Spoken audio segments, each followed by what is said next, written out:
अगर आपके भी घर में बार बार छोटी छोटी कारणों को लेकर झगड़े होते रहते हैं तो आपको गौतम बुद्ध की ये कहानी अवश्य ही सुननी चाहिए। इस कहानी को सुनने के बाद आपके घर से सारे दुख क्लेश छूमंतर हो जाएंगे और आपको ये भी पता चल जाएगा कि हमेशा अच्छे लोगों के साथ ही क्यों बुरा होता है। तो चलिए बिना देरी किए हम गौतम बुद्ध की एक रहस्यमयी कहानी की शुरुआत करते हैं। गौतम बुद्ध के समय में उनका एक अनुयायी हुआ जिसका नाम था महाकाल। महाकाल सच में एक बहुत ही अच्छा और धार्मिक व्यक्ति था। वह लोगों की मदद करता, गरीबों को दान देता, किसी के साथ अन्याय नहीं करता और बुद्ध द्वारा बताए गए पंचशीलों का पालन करता, अर्थात हत्या नहीं करना, चोरी नहीं करना, यह व्यभिचार नहीं करना, झूठ नहीं बोलना और नशा नहीं करना। इसके साथ ही वह बुद्ध द्वारा बताए गए ध्यान और साधना का अभ्यास भी करता। वह हर पूर्णिमा और अमावस्या को बौद्ध आश्रम में होने वाले उप औसत में हिस्सा लेता और पूरी रात बुद्ध के प्रवचन सुनता। ऐसे ही एक आवश्यक के दिन उसने उपोषण किया और रात को बुद्ध के प्रवचन सुनने लगा और सवेरे जब बुद्ध के प्रवचन समाप्त हुई तो आश्रम से निकलकर वह पास के ही तालाब में नहाने के लिए चला गया। उसी रात उस गांव में कुछ चोर एक घर में चोरी करने के लिए गुस्से हुए जेवर वो चोरी करके भाग रहे थे तो गलती से एक चोर का पैर बर्तन से टकरा गया और बर्तनों की आवाज से घर के लोग जाग गए। चारों तरफ हल्ला मच गया कि गांव में चोर गुस्से हैं। मोहल्ले के लोगों ने चोरों का पीछा करना शुरू कर दिया। कुछ देर तक तो चोर कहने जेवरात की पोटली लेकर भागते रहे, लेकिन जब उन्हें महसूस हो गया ये बचना संभव नहीं है, पकड़े जाएंगे, तो तालाब के पास से जाते हुए चोरों ने सारे गहने जेवरात महाकाल के कपड़ों के पास फेंक दिए और वहां से भाग गए। जब लोग वहां पहुंचे तो उन्होंने देखा कि चोरी का सारा सामान तो इस व्यक्ति के कपड़ों के पास पड़ा हुआ है। सभी लोगों ने महाकाल को ही चोर समझ लिया और तालाब से बाहर निकालकर उसे मारना शुरू कर दिया। वह कहता रहा कि मैं चोर नहीं हूं, मैं तो रात भर प्रवचन सुनकर आया हूं और यहां सिर्फ स्नान कर रहा था। मुझे नहीं पता यह चोरी का सामान यहां कैसे आ गया। लेकिन भीड़ ने उसकी एक न सुनी और यह कहते हुए और मारने लगे कि अच्छा चोरी करने के बाद अब नाटक कर रहा है कि मैं अच्छा आदमी हूं, प्रवचन सुनकर आ रहा हूं। गुस्साई भीड़ ने उसे इतनी बेरहमी से पीटा कि उसकी मौत हो गई और उस मृत महाकाल के शरीर को वहीं छोड़कर लोग अपने अपने घर चले गए। सुबह जब आश्रम के कुछ हिस्से तालाब में पानी लेने के लिए आए तो उन्होंने महाकाल के मृत शरीर को तालाब के पास पड़ा। देखा उसने पर पता चला कि चोरी के आरोप में लोगों ने महाकाल को पीट पीट कर मार दिया। शिष्यों ने बुद्ध के पास जाकर यह दुखद खबर सुनाई कि बेचारे उपासक महाकाल को लोगों ने मार दिया। उसे उस गलती की सजा मिली जो उसने की भी नहीं थी। बुद्ध शिष्यों के द्वारा की जा रही अलग अलग बातों को बस ध्यान पूर्वक सुन रहे थे। तभी उनमें से एक शिष्य बुद्ध से पूछ लिया, बुद्ध, यह बात तो आप भी जानते हैं कि महाकाल कितना अच्छा इंसान था। उसने कभी किसी के साथ कुछ गलत नहीं किया, फिर उसके साथ इतना गलत क्यों हुआ?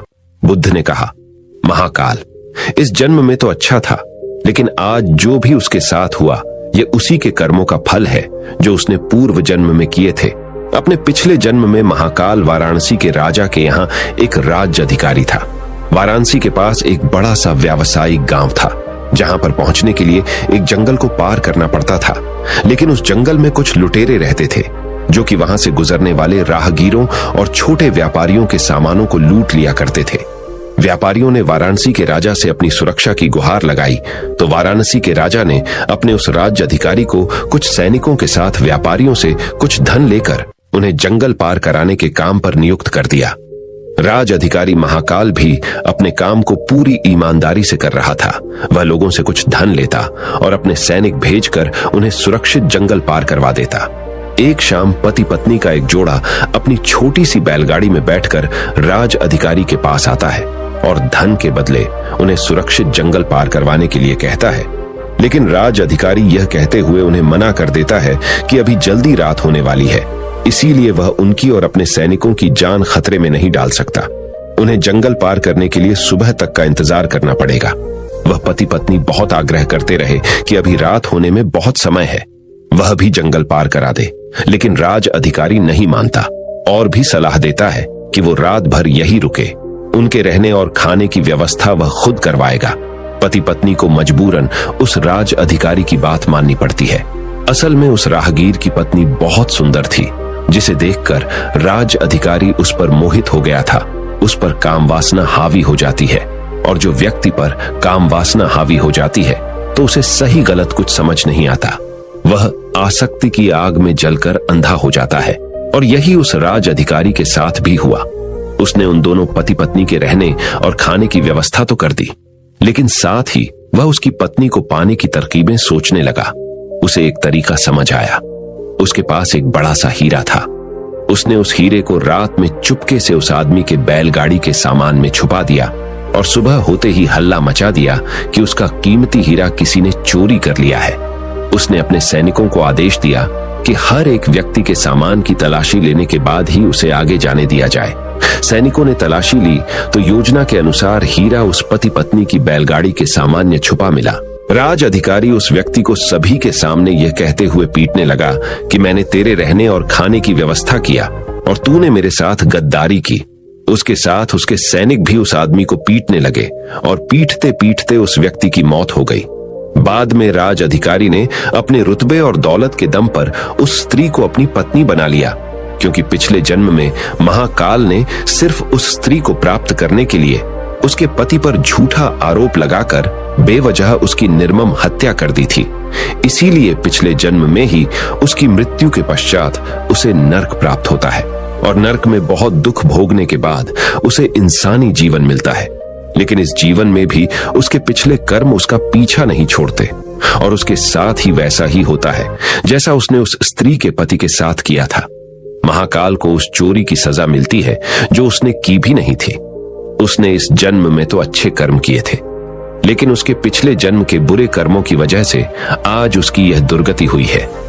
बुद्ध ने आगे कहा, तो फिर भिक्षुओं, अगर इस जन्म में किसी अच्छे व्यक्ति के साथ बुरा होता है तो उसके पुराने जन्मों के पाप ही होते हैं, जिनका फल उसे इस जन्म में भुगतना पड़ रहा है। इसीलिए मैं तुमसे कहता हूं कि अपने आज के कर्मों को सुधारो, ताकि तुम्हारे आने वाले जन्म भी सुधर जाए। इस कहानी से हमें यह सीख मिलती है कि बुरे कर्म का फल हमें ना सिर्फ इस जन्म में भुगतना पड़ी रहता है, बल्कि अगले जन्म में भी पीछा नहीं छोड़ डालता। आज हम अपने स्वार्थ में आकर किसी और के साथ बुरा कर रहे हैं। लालच और ईर्ष्या में कई बुरे काम करते हैं, लेकिन इस बात को भूल जाते हैं उनके कर्म उन्हें न सिर्फ इस जन्म में भुगतना है, बल्कि अगले जन्म में भी भुगतना पड़ी रहेगा। इसलिए आपके परिवार वाले आज आपके साथ जो भी बुरा कर रहे हैं, तो कभी ना कभी उनके साथ भी वैसा होने वाला है। इसलिए आप निश्चिंत होकर भगवान पे भरोसा रखकर अपना काम धैर्य रखकर करिए। अंततः आपका ही विजय होगा। अपने सारे गलत विचारा आदतों को आज से ही छोड़ दो, और अपने लक्ष्य पर अपना ध्यान केंद्रित करके उस काम के ऊपर अपनी सारी इंद्रियों को झोंक दो। फिर जैसा आप चाहेंगे वैसा देर से ही सही, लेकिन होकर रहेगा। और अगर आपको यह गौतम बुद्ध की कहानी से कुछ सीखने को मिला हो और यह कहानी आपको पसंद आई हो, तो हमारे चैनल को सब्सक्राइब कीजिए और इस वीडियो को एक लाइक कीजिए, और जितना हो सके उतना अपने दोस्तों के साथ इस कहानी को शेयर करें। तो मिलते हैं हमारे अगले वीडियो में। नमो बुद्धाय।